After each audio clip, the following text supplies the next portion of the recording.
The affair that never touches skin can break you faster than the one that did. That's the uncomfortable truth. Emotional affairs rearrange the furniture in your home without moving a single chair. Physical affairs? They cross a line you can point to. The reason you're stuck replaying it at 2 a.m. isn't just what happened. It's what it meant. Stay with me, and you'll know which hurts more for most men, why your brain keeps looping, and how to respond with calm authority instead of chaos. Beat. We're discussing behaviors in unhealthy dynamics, not generalizing to everyone. Use this to spot patterns, set boundaries, and choose healthy relationships. Your relationship is a system. Attention flows like water. When it drips out through secrecy and private intimacy with someone else, the house starts to mold. The mechanism is simple. Drift, secrecy, investment, rewrite of the story.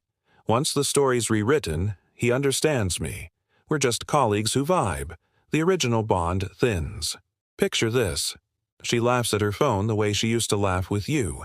Inside, jokes with a coworker you've never met. The phone shifts face down at dinner.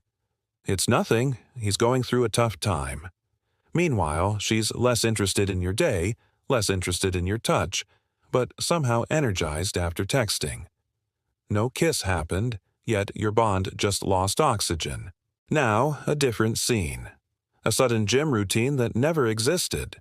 Late meetings spike on Tuesday nights. New lingerie appears, but intimacy at home turns mechanical or avoids eye contact. Guilt gifts land, flowers just because, and a new password locks you out of everything. Physical affairs leave breadcrumbs in logistics, energy swings, and a smell of hurry. Here's where most men get blindsided. We've been taught to watch for bodies, not hearts. So you miss the moment your partner's primary confidant quietly changes a dress. Emotional energy moves first. Desire follows later. By the time anything physical might happen, the hardest part already did. Your replacement was rehearsed in texts, commutes, lunch breaks. Notice what quietly flips here. You share good news. She gives a polite smile because she already celebrated with someone else. Your arguments now feature triangulation. Well, Alex thinks I'm right about this. The third person's opinion got a seat at your table without your consent. That's why emotional cheating cuts deep. It edits the us. So, which hurts more? For a lot of men, emotional affairs linger longer. The brain ties safety to emotional exclusivity, knowing you're the first call, the inside joke, the home base. Emotional betrayal replaces that safety with comparison.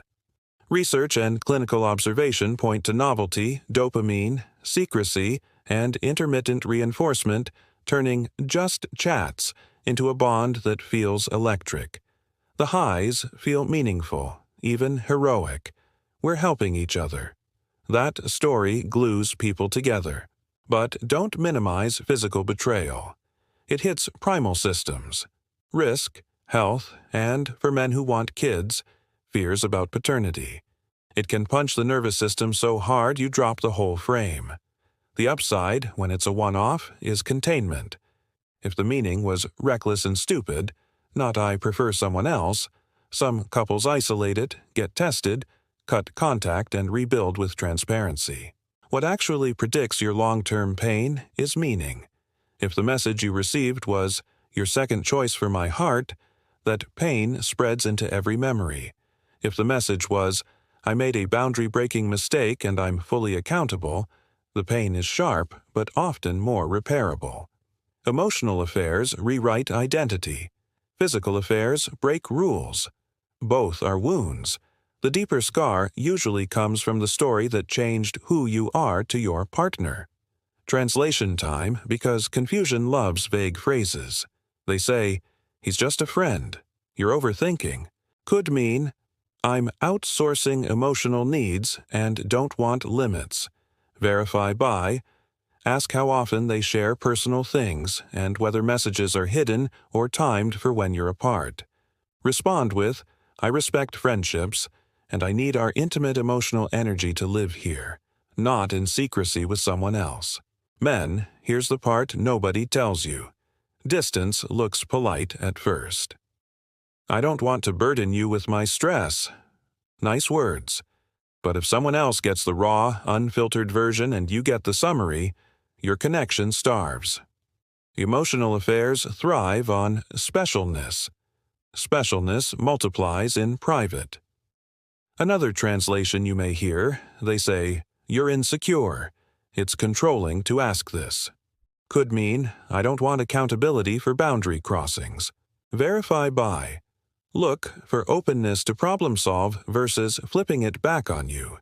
Do they offer clarity, timelines, and introduce you to the friend? Respond with, "I'm not policing you. I'm naming my standards. If we're good, we can make our boundaries explicit." Micro Story 1. Arman, 33, in Dubai, noticed his girlfriend's messages spike after midnight with a colleague from her startup. She insisted it was about funding strategy. He stayed calm, asked to meet the colleague, and suggested group coffee. She resisted and hid notifications. Arman set a boundary, paused sleepovers, and asked for transparency if they were going to continue. 2 weeks later, she admitted the late-night strategy talks had drifted intimate. He ended it respectfully, and months later said the pain eased once he acted in alignment with his standards. What mattered there wasn't catching a kiss. It was spotting the displacement of intimacy and responding without theatrics. He didn't install spyware. He made the relationship a place where blurred lines can't breathe. When the story contradicted the actions, he chose clarity over confusion. Micro Story 2.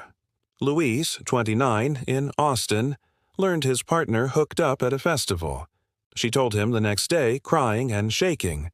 They got tested, she cut contact, gave location transparency for 3 months, and started couples therapy. They built a weekly ritual to check in, and she never minimized it. A year later, he said the ache faded because the meaning was panic and poor choice, not love moved elsewhere. That contrast is key. Compartmentalization makes both types possible. Some partners file friend in a box marked harmless and secretly feed it.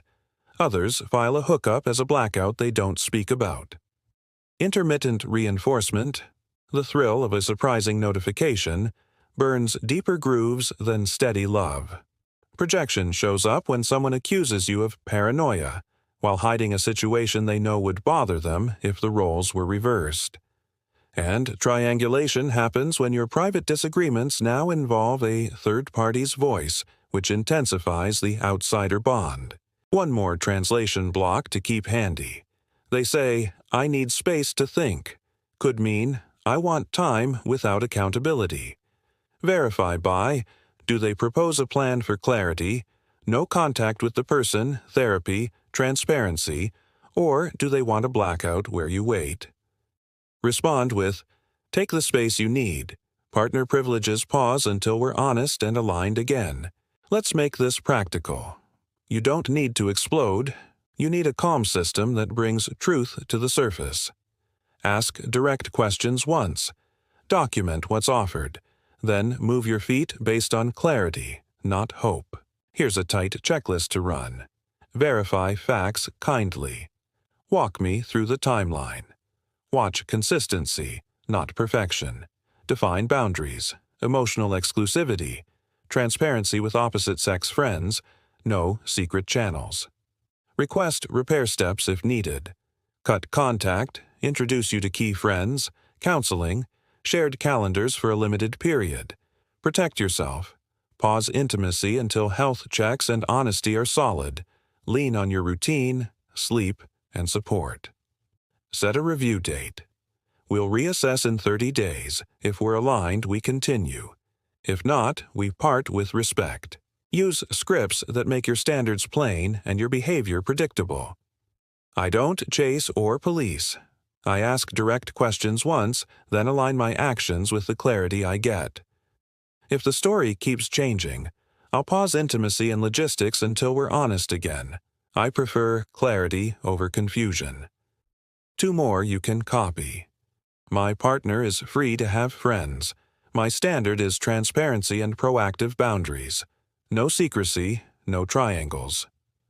I won't compete with a secret relationship. If it's innocent, it can be visible. If it has to be hidden, I'm out. Hold that thought, because the real test shows up after you state your standards. If they want repair, you'll see initiative. They'll reduce contact voluntarily, bring you into their world without you begging, and acknowledge the impact without minimizing. If they want to keep the triangle, you'll see delay, debate, and shaming your sensitivity. One path leads to rebuilding, the other leads to slow erosion and resentment. Identity shift time. You are not a detective, you are a man with standards. Surveillance trying to control another adult will drain you and still won't create safety. Boundaries are different. Boundaries say, here's what I build with, here's what I won't. Calm verification beats accusation. When in doubt, step back from intimacy, slow the logistics, and let the truth show itself. So, which hurts more and why? The one that empties your sense of home. For many men, that's the emotional affair, because it tells a story you can't unhear. I feel more alive with someone else. That story crawls into every memory and steals your future. Physical betrayal can be equally devastating, especially when paired with contempt or repeated lies. But when it's isolated, fully owned, and repaired with action, many couples recover. The real measure is the meaning and the movement. Did love move out? Did accountability move in? Listen. You deserve a relationship where your heart is the first address, not the forwarding address. If it's emotional drift, confront it early before it turns into gravity. If it's physical betrayal, protect yourself, measure their repair, and decide from self-respect, not fear. Either way, you're not begging for crumbs. You're setting a table where honesty is the only price of admission. Lower. And if that standard clears the room, good. You just made space for the partner who wants the whole meal, not a secret snack. If this gave you clarity, subscribe. I'll keep giving you the language and the leverage to lead with calm strength. Pause.